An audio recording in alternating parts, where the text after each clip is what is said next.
Amy, time to get up, kiddo. Let's go. Breakfast is almost ready. Amy, blonde hair matted from sleep, sat up in bed and rubbed her blue eyes. Mom expected her to be downstairs within 10 minutes now, and Amy knew not to make her mom yell twice. She flipped back her covers, swung her legs over the side of the bed, and put her bare 8-year-old feet on the cold hardwood floor. She shivered. She was definitely wearing a sweater and socks today. Downstairs at breakfast, Mom said, I'll be working late tonight, so Mrs. Sterling will make sure you get your homework done and have dinner, okay? I'll come get you when I get home. Sure, Amy said, digging into her scrambled eggs and eyeing her turkey bacon. Turkey bacon was gross, but her mom thought it was better for her than regular bacon. Did you get all your homework done last night? Mom, I'm in 3rd grade. I can get 3rd grade homework done in about a minute, Amy said quite seriously. Of course, her mother responded, smiling behind Amy's back. Finish your bacon. The bus will be here in a couple of minutes, and you still have to brush your teeth and get your shoes on. Yes, Mom, Amy said wearily. It was the exact same thing every morning. Get up, get dressed, have eggs and turkey bacon, talk about homework and Mrs. Sterling. Always Mrs. Sterling. Brush teeth and put on shoes. But Amy understood. Her mom worked long hours, and any morning conversation was better than no conversation at all. Plus, her mom was a stickler for routine. She said it made things easier. School was normal, boring. Mary Kate was mean, Janie cried, Joey and his gang were dumb. Old Mrs. Hill tried hard to keep from having a breakdown, and, as usual, Amy was denied an opportunity to go to the library. It was quiet there, and she liked the smell of the books. Mrs. Hill should have retired like 20 years ago, Amy thought. I mean, who teaches 3rd grade kids using a walker? At least with a cane she could have used it to smack Joey. He deserved it. When the bus dropped her off at home, she walked through the trees between her house and Mrs. Sterling's house and knocked on the door.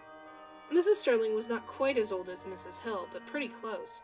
She had gray hair she always wore back in a tight bun, flinty gray eyes, a long thin nose, and a face that always looked like she smelled something sour. When the door opened, Amy could smell the familiar scent of, well, she didn't really know what it was, but it reminded her of old people in attics. It was dark inside and had wooden paneling on every wall, and there was a plastic thing covering the carpet all the way from the front door to the kitchen. Amy always had to take her shoes off and leave them by the front door. Mrs. Sterling had these little white snowflake things on the back of each of her sitting room chairs. Some were on the tables, too. She called them doilies, whatever that meant. They were only interesting because they looked like snowflakes, but otherwise Amy could see no real use for them. Mrs. Sterling used them to display her collection of silly little porcelain mouse figures. She loved those things, even though half of their tails were broken.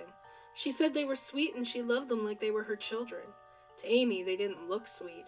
They all looked, in one way or another, like scared little mice. Amy didn't like them.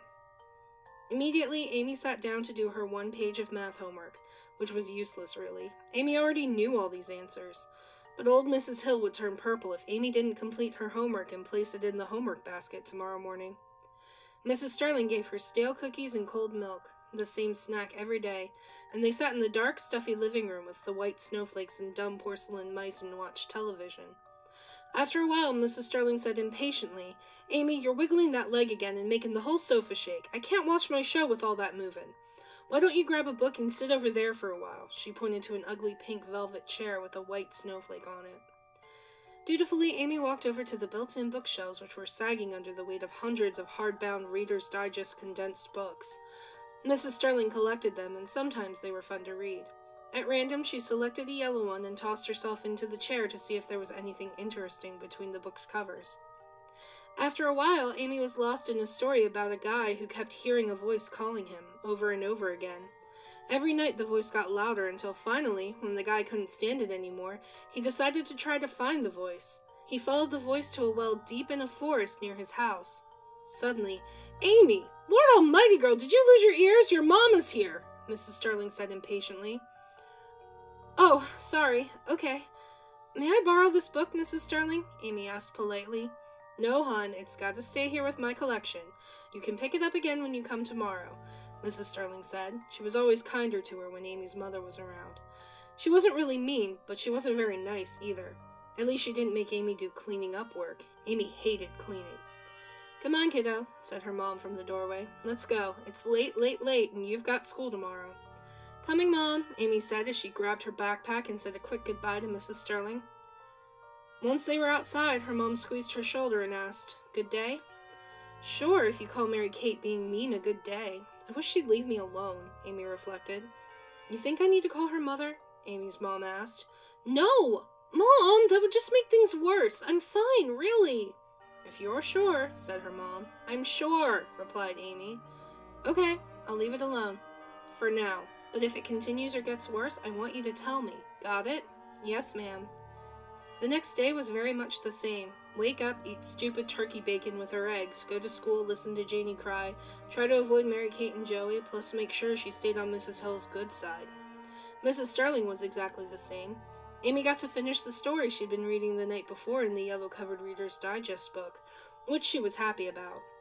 It was creepy, and Amy loved creepy stories. The guy died in the well after being lured there by that voice.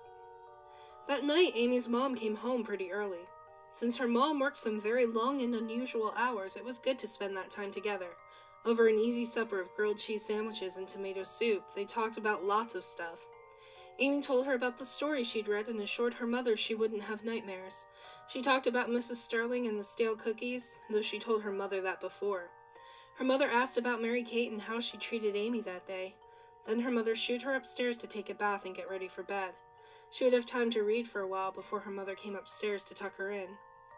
Later, sitting on her bed with her legs swung over the edge, Amy was reading yet another book.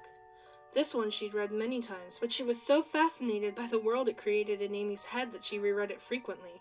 Harry Potter and the Sorcerer's Stone. It was her absolute favorite. She pictured herself like her favorite character, Hermione. At first, her mother had been unsure about letting Amy read the book, thinking, because it was about a school for witches and wizards, that it was evil or had bad things in it, which Amy, at 8 years old, might not be ready for. But Amy was far more advanced than her peers, and so after her mother gave the book a trial run, she decided Amy could read it. Tonight, Amy was reading about Quidditch, her favorite sport in the whole world, and swinging her legs absently over the side of the bed while she thought how wonderful it would be to fly so fast on a broomstick in the air. She was totally engrossed in her daydream when suddenly she felt something tickle the bottom of her foot. She almost didn't notice it, except within a couple of seconds of feeling it the first time, she felt it a second time. Putting the book aside and bringing her head back down from the clouds, she looked over the side of the bed to see what it could be. Nothing. There wasn't anything there. "Amy, bedtime! I'll be up in a minute to tuck you in. Put that book away." Her mother always knew. She thought no more about the tickle on her foot. The next day was the same too, but Mrs. Sterling seemed upset about something. Amy asked her what was wrong, but Mrs. Sterling just said, "Nothing you need to worry about," and went back to watching television. It was an awkward afternoon. Mrs. Sterling barely said 2 words to Amy. Amy spent some time secretly watching Mrs. Sterling out of the corner of her eye. She looked thinner somehow, like she was sick. Maybe that was it? But truthfully, Amy wondered if she'd done anything wrong to upset Mrs. Sterling and was happier than usual when her mother came to pick her up around 5. That evening, after bath time, Amy was back on her bed reading again, dreaming about being a Quidditch player, and trying to figure out how she could convince Hermione that flying wasn't all that bad when she felt that tickle on her feet again. This time she got off the bed and looked under it. Nothing. What could it be?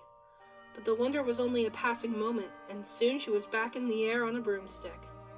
Several days later, Amy found herself in her room again, sitting cross-legged on the bed with a lap desk and homework on her knees. Her mother had a couple of scheduled days off, so Amy didn't have to go to Mrs. Sterling's house after school, which was a relief. Mrs. Sterling's mood hadn't improved, and she'd started being downright mean to Amy. Amy, who wasn't scared of much, was beginning to be a little afraid of her babysitter. Mrs. Sterling was definitely not well. She had started to get more wrinkles on her face, and her eyes had gotten stony. Her hair had begun to fall out in big patches, and she'd started wearing a hat or bandana even around the house. Her teeth looked longer and yellow. Amy wanted to be concerned for her, but truthfully, the more time she spent with Mrs. Sterling, the more she wished she were anywhere else. Also, the smell in the house had gotten stronger. When Amy had commented on it, Mrs. Sterling said she'd just purchased a new batch of mothballs for the front hall closet so her coats and things wouldn't get eaten up by moths.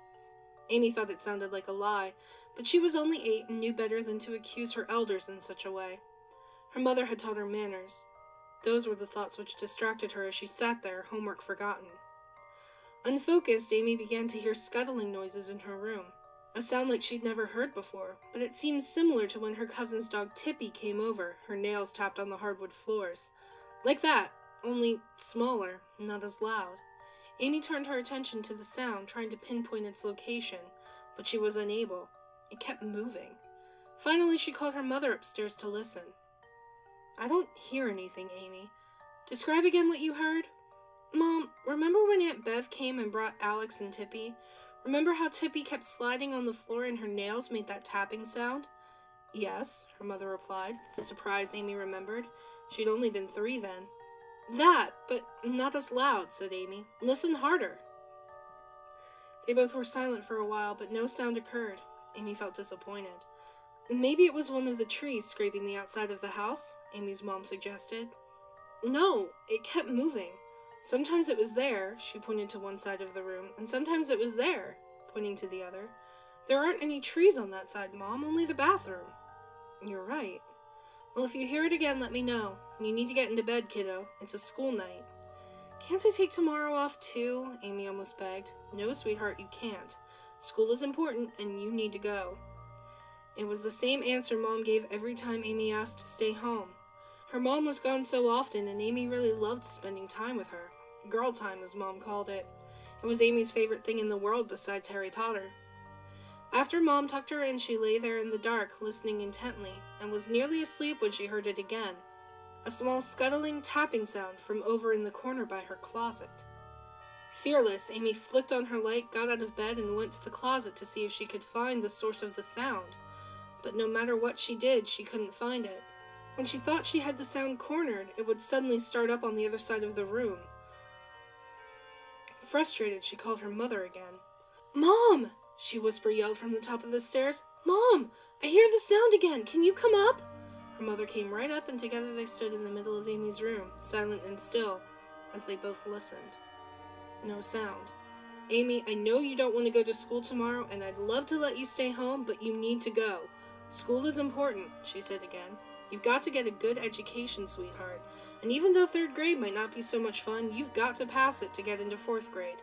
And you've got to pass 4th grade to get into 5th. You see the pattern?" "I know all that, Mom," Amy said, almost whining with frustration. "I'm not trying to get out of school, okay? There really is something in here." "Well, maybe it's just a little mouse, and if it is, it won't hurt you. I'll get some traps while you're at school tomorrow, and we'll see what we get, okay? Now get back in bed." That was that. Amy knew there would be no arguing with Mom. She lay there in bed quietly thinking about the sound, about Mrs. Sterling and what could be wrong with her, about Mary Kate and why she was mean, and about Joey and his gang. All they did was hang out and laugh at stupid jokes, especially if they were fart jokes. Boys liked fart jokes, but Amy didn't see the draw. Scuttle, scuttle, tap, tap. The sound was coming from under Amy's bed this time. She was absolutely certain. She snagged her little green flashlight and got out of bed to look. The instant her bare feet hit the floor, something grabbed her by both ankles and yanked hard. Amy fell forward with a thump, as whatever had hold of her ankles dragged her quickly under the bed. It all happened so fast, Amy barely had the time to take a breath. She was never able to utter a scream. The next morning, Amy's mother hollered up the stairs. "Amy! Time to get up, kiddo! Get your butt out of that bed and come down for breakfast!" 10 minutes later, when Amy's mother had heard no movement from upstairs, she went up to light a fire under her daughter and get her moving. It would not do to be late for school, so when she found Amy's room empty, the bathroom unoccupied, and all of Amy's school things still in the same place as the night before, she not only was concerned, she was terrified. She called Mrs. Sterling on the phone. "Mrs. Sterling, this is Amy's mom. I'm sorry to call so early, but you don't happen to have Amy over there with you? Or do you know where she is? She's not in her room and I can't find her anywhere in the house." "No, dear," replied Mrs. Sterling. "I'm sorry, I haven't seen her. If I do, I'll be sure to send her home. Thanks, Mrs. Sterling. You're always such a help to me." She hung up. When the police got involved, they did a full investigation. Amy's room was searched and fingerprinted, but no prints were found except Amy's and her mother's. Amy's mother was questioned mercilessly, but eventually they understood she was only a distraught parent searching for her child. When the investigators knocked on Mrs. Sterling's door, she answered it looking fresh as a daisy, with a beautiful white smile and blue eyes sparkling. Her hair was in its usual tight bun, but she looked younger somehow. though the investigators would never know how different she looked just 48 hours earlier. The investigators would also never know there was now one new little porcelain mouse on a small doily on the sitting room table. An hour later, after the investigators left, Mrs. Sterling picked up her newest little prize, and as she gently petted the porcelain head between the ears, she whispered to it, "I think I'll call you Amy."